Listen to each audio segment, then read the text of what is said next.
love having plenty of flowers all over the place, not just to look at, but also to cut for the house. Elliot, aren't you glad you let me put some in the vegetable garden this year? Well, you can't eat them, but they sure are pretty, and they attract lots of bees for pollination. They sure do. I'm Elliot Coleman. And I'm Barbara Damrosch. And if you'll stay with us for the next half hour, we'll show you a lot of ways to have plenty of flowers for cutting. On Gardening Naturally.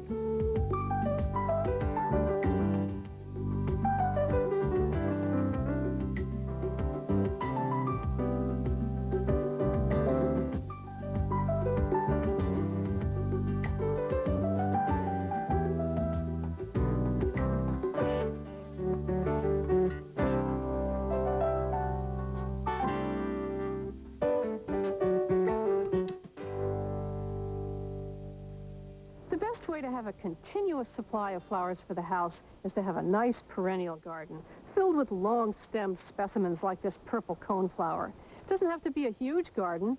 Just have nice big clumps of each thing so that you can pick a few without diminishing the display. Or pick from the back of the clump where you'll never miss them. Or if a flower flops over, pick that one and put it in a bouquet. The reason I like the perennials is that they keep going over a long period of time, from spring all the way up till fall. And the picture is always changing. Each bouquet is appropriate to that season. I start off my flower cutting in the spring. Here in my little herb garden, I've got some fragrant hyacinths. Here's a nice pink one growing in among my red leaf lettuce. And I always manage to have some grape hyacinths because they lend such a nice blue note to a bouquet. Get a few of those. None of these have very long stems, maybe 6 inches, 8 inches at the most. But it's a nice little bouquet to put next to a bedside table. Really perfumes the room. If I really want it to be fragrant, I'll put in a few of these little narcissus. This is a nice old-fashioned kind called Thalia. It's very fragrant. This will look pretty. But if I want some big bunches of flowers for the house, I'll go over to the daffodils and tulips that I've got planted across the lawn. Come on, I'll show you.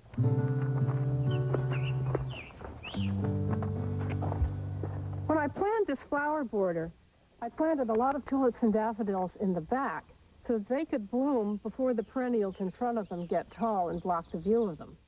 I also had a very specific color scheme in mind. I love to combine oranges and pinks and salmons and apricots with a little pink and yellow and white.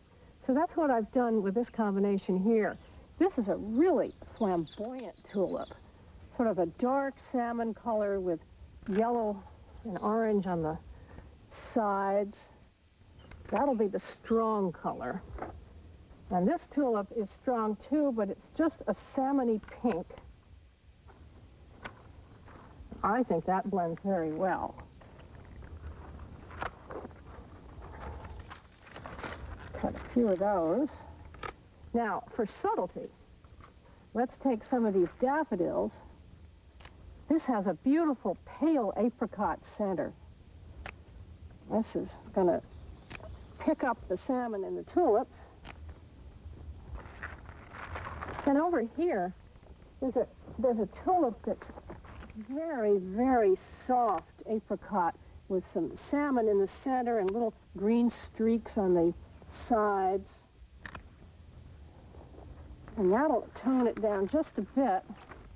And then for some real pizzazz, I always like to grow this old-fashioned King Alfred. This is what everybody thinks of as the classic yellow daffodil. Get a bunch of those in there. And look how all of those go together. I think that's going to be just as pretty on the table as it is in this garden. I always look forward to late June in the garden because that's when all my lupins start blooming. Some of them grow wild around here, too. It's also a time when so many pretty wildflowers are growing in the fields out behind the house. We've got these beautiful buttercups blooming, some red clover, plenty of white oxeye daisies, and our native blue flag iris. You know, interestingly enough, the only flower in this bucket that's a true native is the blue iris. The rest are European escapes that came over with the early settlers. I'm also going to add some cultivated flowers to this bouquet. Since it's such a long-stemmed bunch, I think I could pick some of these long-stemmed catmint for a nice lavender blue touch. Put a few of those. And over here's a plant that I've only been growing for a few years now, but I've come to love this dark red color. It's Nautia, and it's another long-stemmed beauty. Doesn't mind being cut. It'll just produce some more flowers. Maybe put one or two of those in. And I have a lot to look forward to because in a few days, these coral bells will be blooming, and I can add those to bunches. Oh, and probably next week, I'll have a bed full of peonies as well. In August, there's so many things to pick from in the garden. I often start out with a background plant, like this silvery-leaved artemisia, soft and gray and subtle, and it'll be a nice foil for the brighter things that I'm picking. For instance, this phlox called Starfire, which is a vivid red. Now, I see something I think would go well with that, and I'm going to pick from the bottom, in the back of the clump here, some of these nice purple bee balms. Several flowers to a stem. I think those will be interesting. And while we're in the purple mode, here's some cone flowers.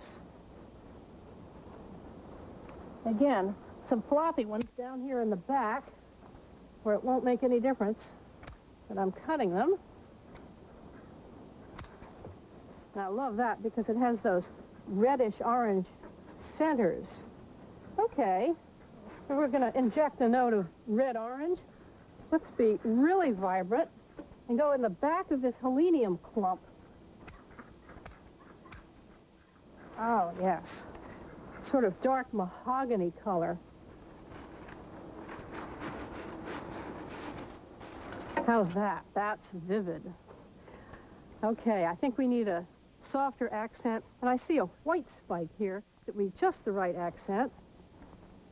This is a tall, late-blooming veronica called Icicle. Look at that. Nice, long stem. Get a few of those in there. And that's about it, except that I do see this red bee balm, and it's almost finished blooming, but I see one beauty. Big red scarlet one that I can put right in the center. There. That'll look wonderful. And as the season goes on, we're not finished yet. There's going to be some fall things opening up, like the sedum over here. It's just starting to bloom pink. And over there, there's some asters that are going to be glowing with color along with chrysanthemums and the fall leaves. Now, there's another way to have a cutting garden, too. Let's say you wanted masses and masses of flowers, enough to decorate your church or all your friends' weddings or something like that. The way to do that would be to plant a lot of annuals. You won't get such a long season from spring all the way past frost, the way you do with a succession of perennials, but you'll get an awful lot of flowers all at once in the summertime. Now, the best way to do that, aside from sprinkling them in among your perennials, is to have a cutting garden that's out just as a cutting garden in a place where you can grow them in rows. How about the vegetable garden?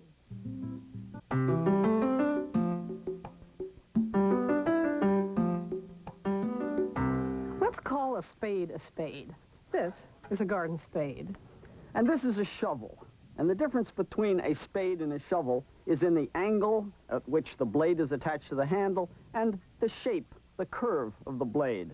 This is meant for digging in the earth in such a way as to remove material, so the angle of the blade allows you to hold material here, and the curve keeps it in. It's also a shovel, even though it has a flat blade, just like the spade, because of the curve and the angle. Again, this is meant for moving loose material. When I work in the garden, I usually have both of them around. For instance, if I'm digging a hole to plant a shrub or a tree, I'll use the shovel because I'm removing a lot of earth. But I'll keep this spade handy. Whenever I encounter a root, I'm going to want to cut it. And this is great for that. I'll reach up above my head and go plump like that, and it'll cut it. I also use that technique if I'm making an edge between a flower bed and a lawn. See what a nice edge that makes? Go along in a line. Works great. But watch out for your toes. Whenever you're using any tool to cut with, even a shovel or a spade, it wants to be sharp and the blade wants to be in good shape. And you notice this blade has a ding in it here, a bend. I must have hit it on a rock last time I used it. And any time you use that, that's going to be making extra friction, and life isn't going to be as pleasant. So take a hammer, lay it down on a flat surface, and just tap lightly against it to take the ding out.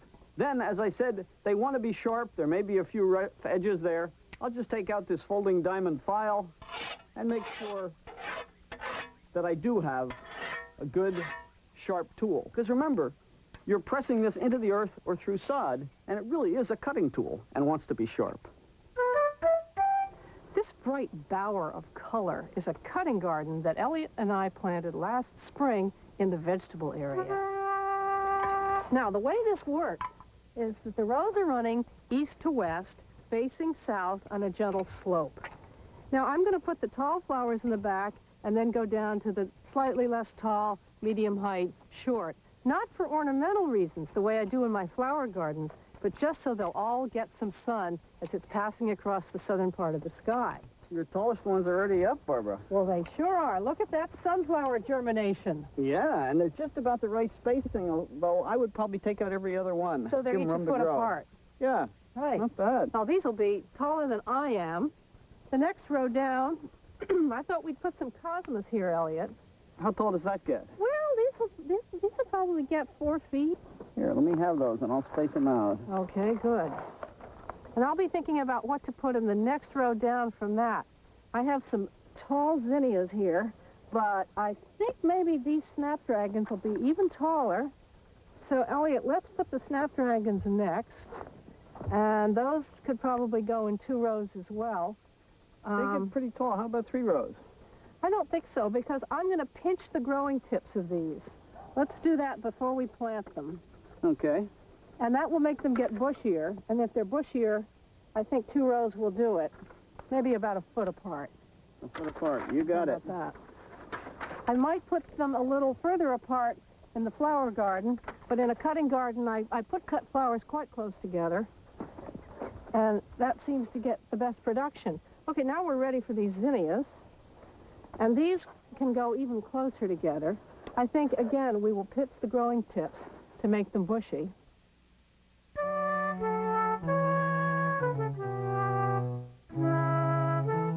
When I'm setting out annual plants, a lot of them need to be pinched back to make sure that they don't get too leggy.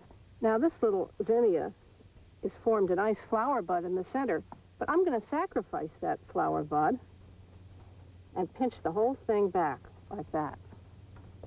Now, that might seem a hard thing to do, to sacrifice part of a plant, especially a part that's about to burst into flower, but you'll be glad you did it.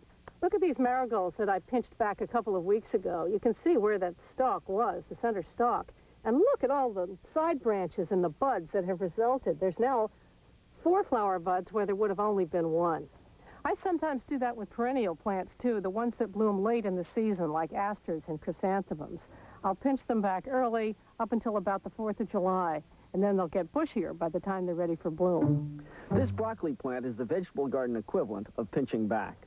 Once I've cut the main head, that stimulates all these side shoots to form. And basically, broccoli is nothing more than a bunch of flower buds. You take away the main one, and others come. This is a variety called Emperor, which are particularly good at making side shoots, and thus extending the broccoli season for many, many weeks.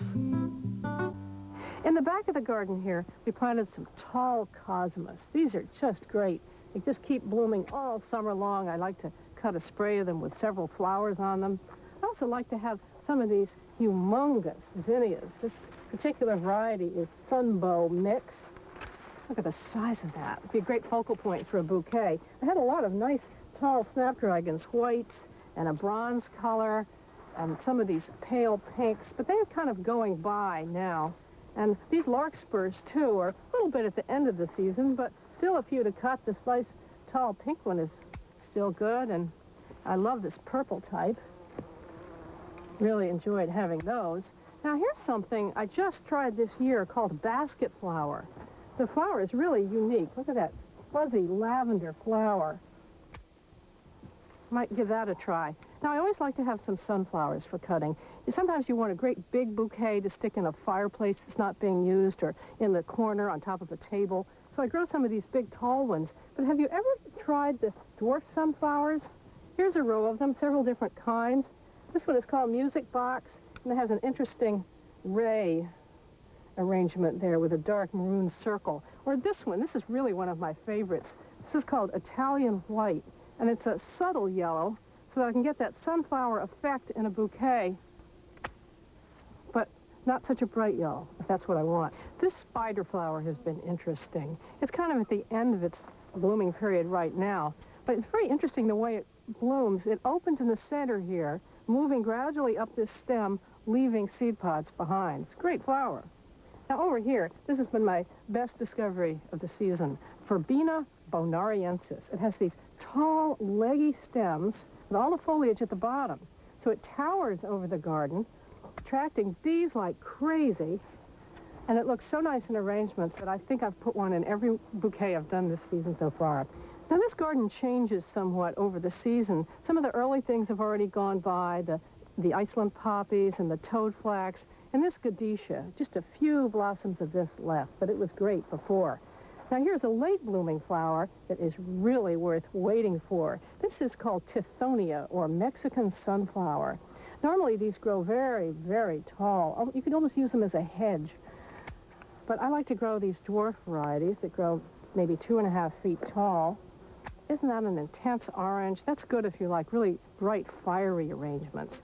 If you want a more subtle, romantic, old-fashioned look, though, you might grow this late-blooming Althea zebrina, which is sort of a little small hollyhock. Or this blue lace flower. This is really one of my favorites. Just this nice little cap of pale blue. Isn't that neat? And a very similar one, the Scabiosa, which has several different flower colors, all of them great. Like this pale lavender blue here, or this dark red. Here's a nice lavender. Comes in white, too. And maybe best of all, this one that's such a dark purple, it's almost black.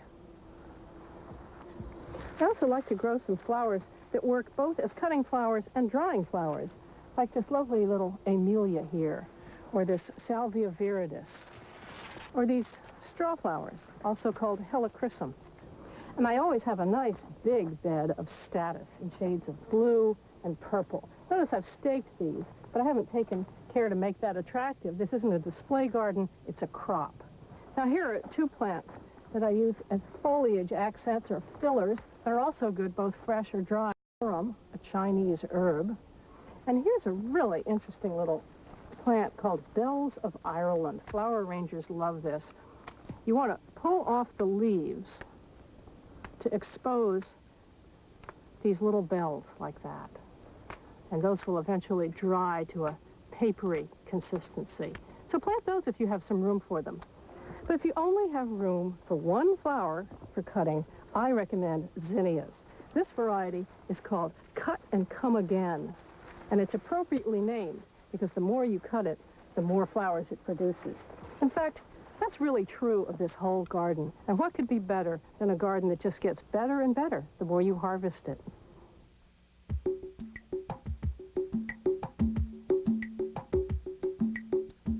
I like to come out first thing in the morning when the dew is still on the flowers, there's moisture in the stems, and they're not under stress from the hot sun. I come out with a bucket. I like these French flower buckets because they hold the stems straight up, but an ordinary bucket would do as well. I fill it about halfway filled with water so it isn't too heavy to carry. Slightly lukewarm because they absorb water better that way. Now I've already started at the house with some of these clethra or summer sweet, beautifully fragrant shrub. With any shrub, you need to do something to the bottom of the stem to make it absorb water better. Some people mash them with a hammer. I think the best way is just to slit it with a knife or some scissors like that, and then put it into water. Poppies have another special technique about them. They're going to droop their heads if I don't sear the stems with a match first. So I'm just going to go like this and then put them in water, and that'll help a lot. Now, with most flowers, it's good to get them just as they're about to open or just barely fully open. Now, these zinnias have still nice, tight centers here, but gradually they're going to start to form this thing that elongates into a cone. You see how these get bigger and bigger as the flower gets older, so it looks something like this. That's kind of interesting looking, but that ring of petals is very soon going to fall off, just leaving this seed cone here. When I pick a flower, I try to get as long a stem as possible. That gives me more options when I want to arrange them.